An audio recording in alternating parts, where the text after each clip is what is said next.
Namaste everyone. Welcome back to our virtual class. It's me Manisha Maharaj, Science Teacher of Asian Academy. Today in this class we are going to discuss about some more basic terms of science. In episode 1 we have discussed 13 terms of science. Similarly today in this class part 2 we are going to discuss some more basic terms of science. Now without much delay, let's start our class. Dear students, at first we are going to learn about autotrophs. Dear students, do you know what are autotrophs? Yeah, autotrophs are those organisms, please look on the chart paper, those organisms that can make their own food are called autotrophs. Autotrophs are those organisms, or we can say green plants, that make their own food during the presence of air, water and sunlight. They are also known as producers because they produce foods and we consume that food. Similarly, the next term is heterotrophs. Heterotrophs. What are heterotrophs, dear students? Heterotrophs are those organisms. They are those organisms, they could be either plant or animals, that cannot make their own food, but depend on other plants or animals for food. So look on the chart paper. Those organisms that cannot make their own food are called heterotrophs. They are also known as consumers because they cannot prepare their own food. They depend on plants or other animals for food. In case of plant, I'll give you 2 examples. Peter plant, Venus trap. They depend on insects for their survival. And example organisms we can take ourselves, we human beings, wild animals, domestic animals. They all depend on plants or animals for their survival. These types of animals or organisms are known as heterotrophs. Now moving towards another term, it is terrestrial organisms. What are terrestrial organisms, dear students? Terrestrial means land. Organism means either it is plant or animal. So we can say those plants or animals or those organisms, look on the chart paper, those organisms that live or grow on the land are called terrestrial animals. So those animals or plants that live on land, that cannot live on water, those animals or plants are known as terrestrial organisms. For example, similarly we human beings, lots of animals like elephant, cow, donkey, deer, insects, birds, trees, these all fall under terrestrial organisms. I'll write the example on whiteboard. Example of terrestrial organism. In case of plant, we can say trees, herbs, shrubs, etc. Or in case of animals, we can take ourselves, we human beings, man, cow, goat, insect, lion, birds, etc. These all animals or plants falls under terrestrial organisms because they only live on land. They cannot live on water. So our next topic is aquatic animals. Dear students, do you know what is aquatic animals or what are aquatic organisms? Yes, aquatic here. Aquatic means water and organism means plants or animals. So we can say that those organisms that live or grow in water. Aquatic organisms are those organisms that live underwater or float in the water, or animals. In case of, I'll write the example to make you clear. The example of aquatic organisms, in case of plants we can take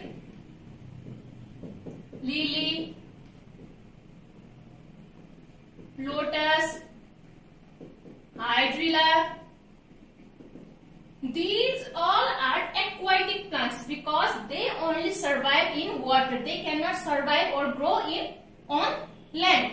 And in case of animals, I'll give you example. Crocodile,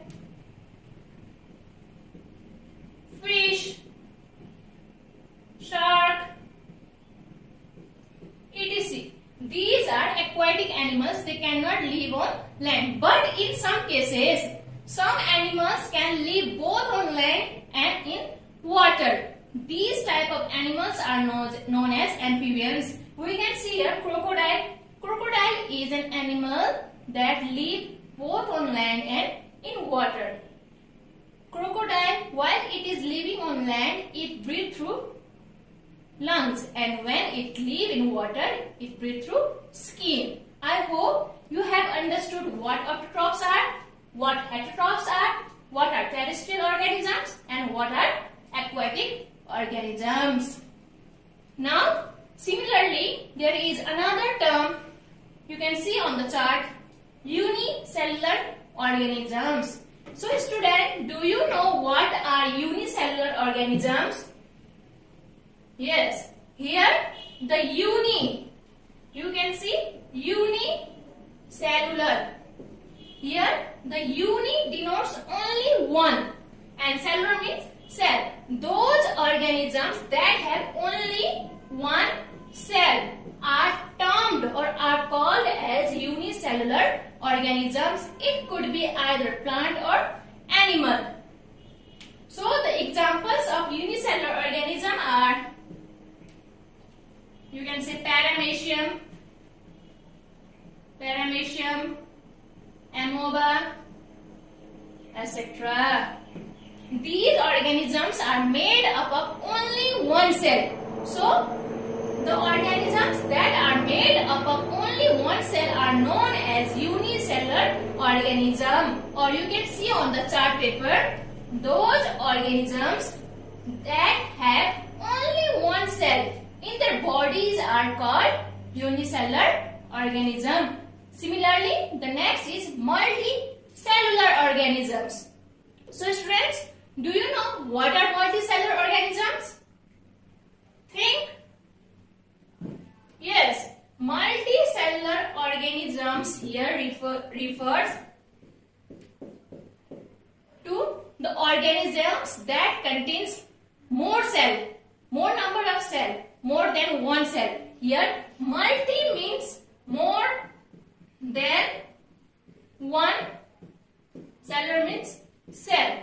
So we can say that those organisms that have more than one cell in their bodies are known as multicellular organisms. The examples are same.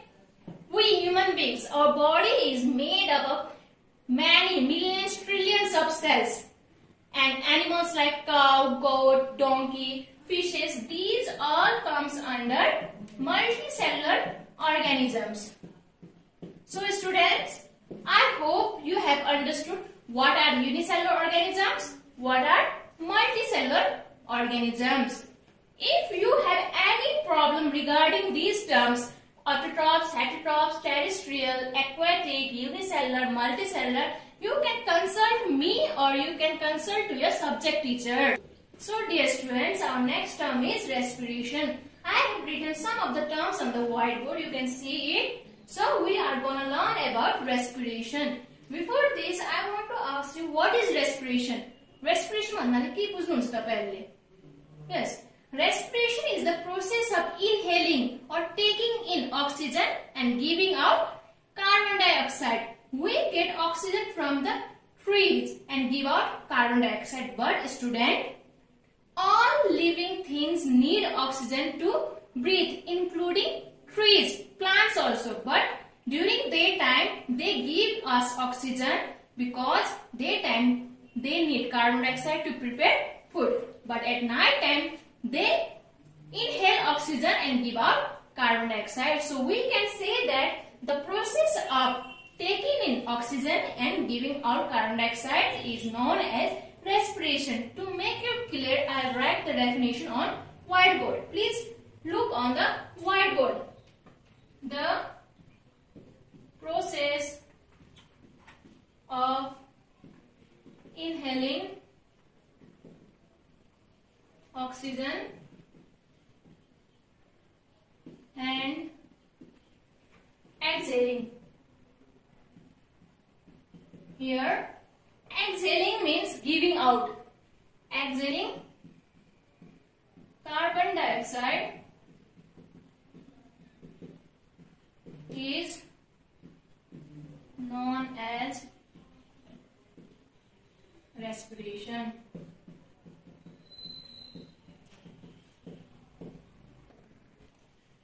So dear students, I'll make it clear what is respiration by this definition. Please look on the whiteboard.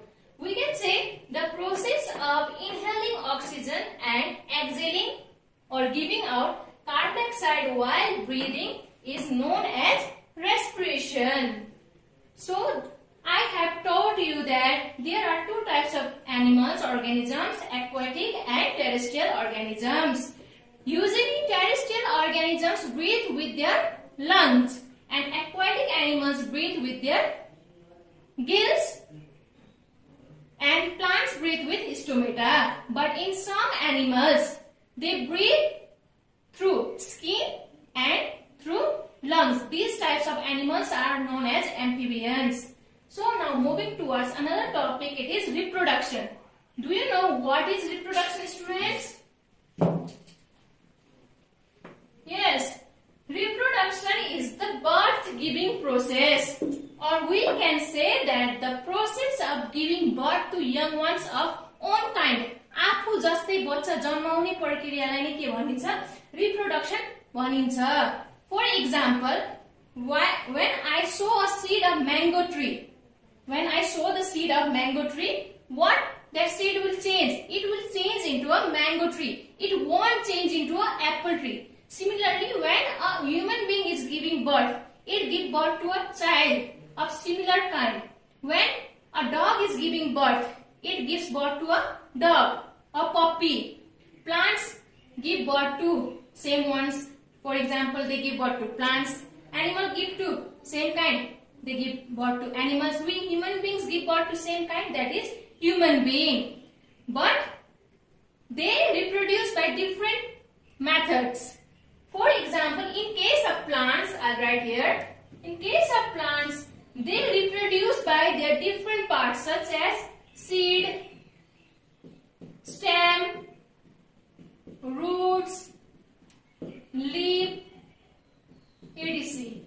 Similarly, in case of we human beings, we give birth by giving birth. We give directly birth. Directly giving birth. And in some cases, like reptiles, amphibians, birds, fishes, they don't give directly birth. What do? They lay eggs. And in some cases, for example, fish, amphibians, reptiles, what do they? They lay eggs. Anda parera bachcha janmaउँछन्.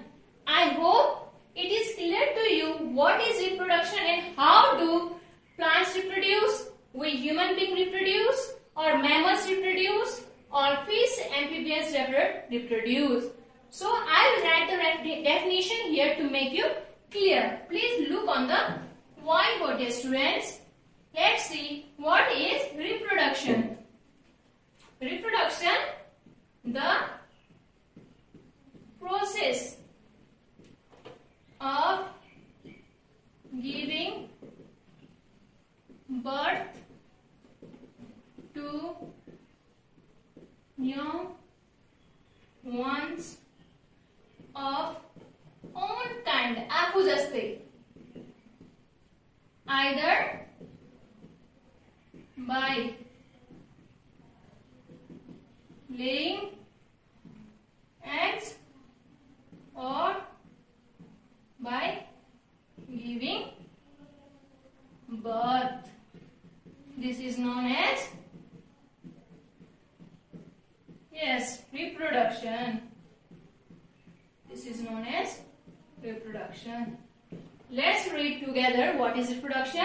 The process of giving birth to young ones of own kind, either by laying eggs or by giving birth, is known as reproduction. Dear students, I hope you have understood what is respiration and what is reproduction. Now moving towards another term, it is excretion. So students, do you know what is excretion? Excretion भन्नु के हो तपाईहरुलाई थाहा छ? Yes, excretion is the process of removing unwanted wastes from the body, either in the form of urine, sweat or stool. This is in the case of we human beings or animals, but in plants they remove excess water through stomata, which is present on the leaves. So, dear students, what is excretion? I'll write the definition here. Excretion, the process of removing unwanted wastes from the body in the form of sweat, urine, feces, here feces means stool, etc. is known as excretion. And in plants, they remove unwanted wastes from stomata, which is present on the leaves. Let's read the definition, dear student. The process of removing unwanted wastes from the body in the form, के को रूप देखि बाहिर निकाल्ने, in the form of sweat. Sweat means पसिना, urine and feces. Here feces means stool, etc. is known as excretion. I hope you have understood what is excretion. Now moving towards another topic, it is environment. Do you know what is environment? Yes, environment is the surrounding where we live in. In Nepali, we can say वातावरण, हामी बस्ने वातावरण, त्यसलाई हामी के भन्छौं? Environment भन्छौं. Usually, environment consists of two. It is biological and physical. Biological means it consists of all living beings. Insects, microorganisms, we human beings, animal, plants. It all comes under biological concepts. And another is physical. Physical means non-living matters such as air, water, sunlight, soil, land. These all comes under physical. So, in short, we can say environment is a surrounding consisting of biological and physical matters. I write the definition on the whiteboard. What is environment? Environment is the surrounding consisting of both biological and physical matters. Here, the biological matter consists all living things, and physical matter contains all non-living things. So, let's read the definition. Environment is the surrounding consisting of both biological and physical matter, or both consisting of living and non-living things. I hope you have understood what is environment. So dear students, you have understood what is respiration, reproduction and excretion and environment. Now our next term is matter. What is matter, dear students? I'll write the definition here to make you clear. Look at the definition. Anything. What is matter? Anything that has weight and occupies space is known as matter. So student, what is matter? Matter is anything. It can be anything. A marker, a stick, mobile phone, a duster, book, copy, anything that has weight, जसको तोल हुन्छ, वजन हुन्छ, and occupied space, जसले ठाउँ ओगट्छ, ती कुराहरुलाई हामी के भन्छौं? Matter भन्छौं. What is matter? Anything that has weight and occupied space is known as matter. Matter have three states, and it is solid, liquid, and gas. So students, I hope you have understood what is matter. Similarly, our next topic is afforestation. So student, do you know what is afforestation? Afforestation is the process of planting plants, or we can say plantation of plants is known as afforestation. So, what is afforestation? It is the plantation of plants. बोट बिरुवा रोप्नुलाई नै के भनिन्छ? Afforestation भनिन्छ. Similarly, our next topic is deforestation, just opposite of afforestation. Afforestation is planting of trees and deforestation is cutting down of trees. What is deforestation? It is cutting down of trees. Cutting down of plants is known as deforestation. रुखहरु काट्नु, boat बिरुवाहरु खानु, ती प्रोसेसलाई नै के भनिन्छ? Deforestation भनिन्छ. So our last term is local technology. I hope you have understood all these terms. Now we are at the end of our class. So dear students, now our next and the last term is local technology. What is local technology? The technologies that are used from our ancient time, एकदम पुरानै समयदेखि जो use भइरहेछ by local people with their local ideas, concept, knowledge in local areas that makes our work easier, that waste our less time, there is wastage of less time. These technologies are known as local technologies. For example, dhiki, jato, kal, etc. To make it clear, I write the definition on the whiteboard.